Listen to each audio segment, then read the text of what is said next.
Παιδιά, τι νομίζετε ότι διαμορφώνει την ταυτότητά σας? Ένα από τα σημαντικότερα είναι τα αθλήματα και οι διάφορες δραστηριότητες που κάνει στον ελεύθερο του χρόνο κάποιος. Πιστεύω ότι μέσα από αυτά μπορεί κάποιος να αποκτήσει κάποιες αρετές που θα σε συντροφεύουν στην υπόλοιπη ζωή σου, και καλές και κακές. Ναι, νομίζω γενικώς πως οι γνώσεις και όσα μπορεί να διαβάσει κάποιος άνθρωπος όλη τη ζωή το διαμορφώνουν πραγματικά, γιατί εμβαθύνει με αυτόν τον τρόπο στην προσωπικότητά του και γενικότερα σκέφτεται παραπάνω κάποιο πράγμα.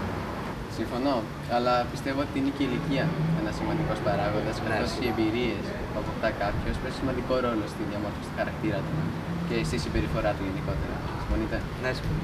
Ναι.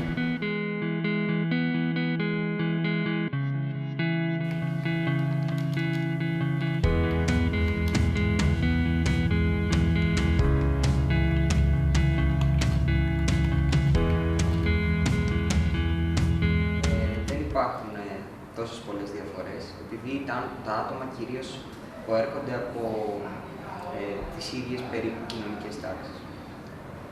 Δεν πιστεύω ότι θα βάζα δύσκολα σε καμία από αυτές τις επιλογές, μάλλον εύκολα. Δεν είναι κάποιο κριτήριο που βλέπω τους ανθρώπους, είμαστε όλοι ίσοι και δεν κρίνω από την εμφάνιση. Ωστόσο, πιστεύω ότι οι άνθρωποι, κυρίως οι μεγαλύτερων ηλικιών, θα πούνε ότι δυσκολεύονται κυρίως να συνυπάρξουν με ανθρώπους διαφορετικής θρησκείας λόγω των προκαταλήψεων της εποχής στην οποία ζουν. Οπότε δεν νομίζω να έχουμε καμιά ακραία απάντηση. Σχετικά με την ένταξη διαφορετικών ατόμων στην κοινωνία, πώς πιστεύεις ότι θα απαντήσουν, ας πούμε, σε σχέση με το φύλο ή την ηλικία? Πιστεύω ότι τα ναι θα είναι περισσότερα, αλλά όχι είναι του τύπου υποστηρίζουν τελείως, του τύπου δεν έχω θέμα ή δεν έχω θέμα με την ένταξη διαφορετικών ατόμων στη κοινωνία και γενικά. Δεν νομίζω να έχουμε πολλά όχι, αλλά θα έχουμε σίγουρα όχι, πιστεύω. Τώρα, πού πιστεύεις ότι μπορεί να οφείλονται αυτά όχι? Νομίζω θα είναι κυρίως λόγω των διαφορετικών ηλικιών. Θέλω να πω ότι το φύλο δεν νομίζω να παίξει τόσο ρόλο, γιατί Συμφωνώ.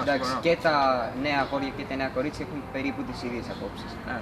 Αλλά οι μεγαλύτεροι άνθρωποι νομίζω δεν είναι τόσο συνηθισμένοι στο να βλέπουν κάτι διαφορετικό.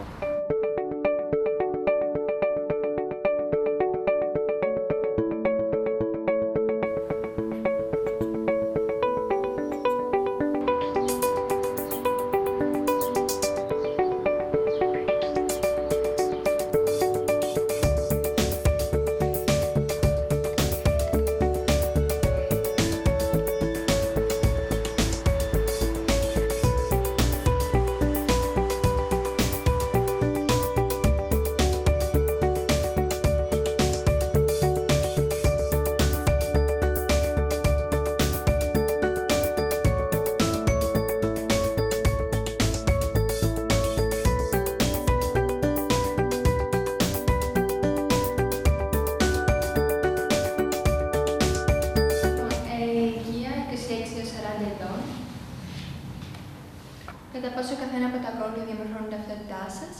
Φύλο καθόλου, ηλικία καθόλου, θρησκεία καθόλου, εθνικότητα καθόλου, ενδιαφέροντα αρκετά και μόδα καθόλου.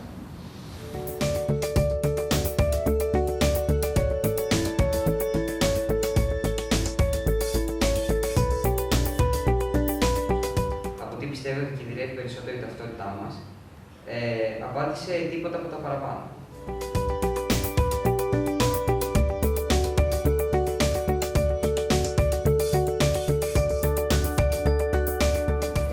Πόσο εύκολα θα μπορούσατε να συνυπάρξετε στην ίδια τάξη ή γειτονιά, πολυκατοικία, αν δεν είστε μαθητές, με άτομα διαφορετικά ως προς?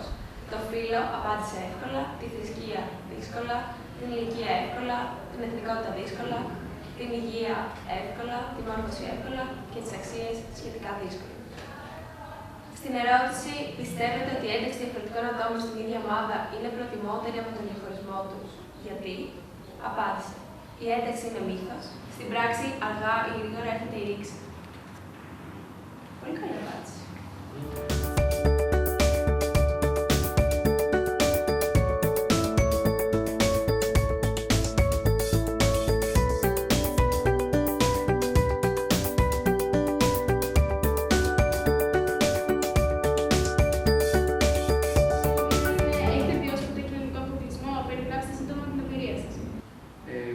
απάντηση εδώ πέρα από έναν που λέει ότι κατάγεται από το Πακιστάν και αυτό πιστεύει δεν χρειάζεται περαιτέρω ανάπτυξη.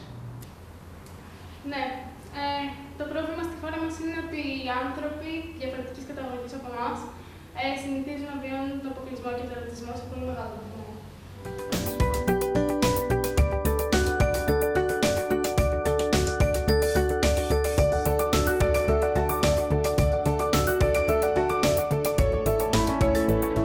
Τελικά, παιδιά, δεν έγινε αυτό που περιμέναμε. Οι νέοι δεν είναι τόσο προοδευτικοί όσο νομίζαμε στην αρχή. Τι λέτε? Εγώ πάντως δεν το περίμενα. Η αλήθεια είναι ότι ούτε εγώ το περίμενα. Αλλά εντάξει, αυτό το λέω που κάνουμε τις έρευνες. Για να δούμε αν αλλάζουν τα δεδομένα, μέσα στα χρόνια αλλάζουν τα δεδομένα. Όπως αλλάζουν και οι αντιλήψεις. Οπότε ήταν λογικό κάποια στιγμή να φτάσουν και οι πιο μεγάλοι να είναι πιο ανοιχτόμυαλοι. Εντάξει, τώρα ότι θα έχει μεγάλη διαφορά με τα παιδιά, αυτό δεν το περιμένα κανείς.